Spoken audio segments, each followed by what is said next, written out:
katapus-tapusan nga, mga kapatid, kayo'y aming pinamamanhikan at inaaralan sa Panginoong Hesus, na ayon sa tinanggap ninyo sa amin, na kung paanong kayo'y dapat magsilakad at magbigay lugod sa Diyos, na gaya ng inyong paglakad, upang kayo'y magsipanagana ng higit at higit.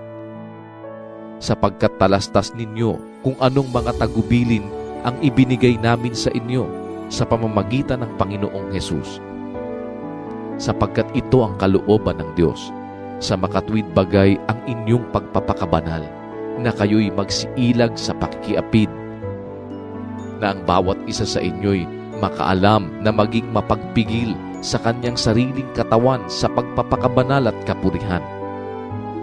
Hindi sa pita ng kahalayan, na gaya ng mga hintil na hindi na nakakakilala sa Diyos, na sino may huwag lumapastangan at magdaya sa kanyang kapatid sa bagay na ito, sapagkat ang Panginoon ay mapaghiganti sa lahat ng mga bagay na ito, na gaya naman ng aming ipinatalastas ng una na sa inyo at pinatotohanan.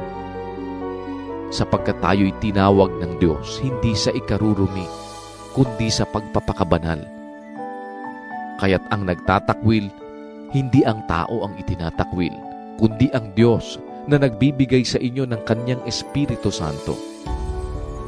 Datapwat tungkol sa pag-iibigang kapatid, ay hindi ninyo kailangan na kayo'y sulatan ng sinuman, sapagkat kayo rin ay tinuruan ng Diyos na mang-ibigan kayo sa isa't isa. Sapagkat katotohanang ginagawa ninyo ang gayon sa lahat ng kapatid na nangasa buong Macedonia.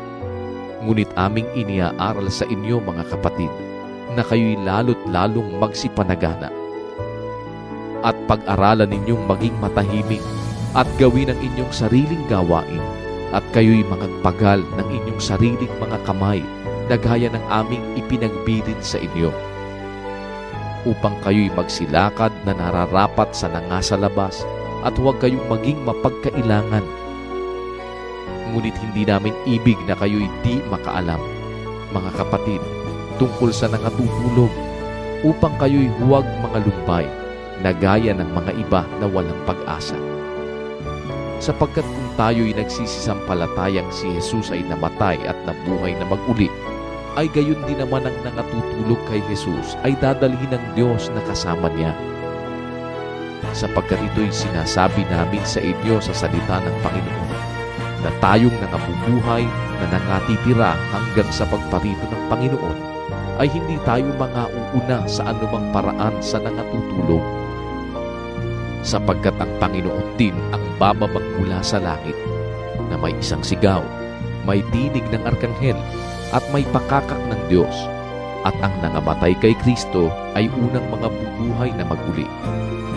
Kung magkagayon, tayong nangabubuhay na nangatitira ay aagawing kasama nila sa mga alapaap, upang salubungin ng Panginoon sa hangin, at sa ganito'y sasa Panginoon tayo magpakailanman.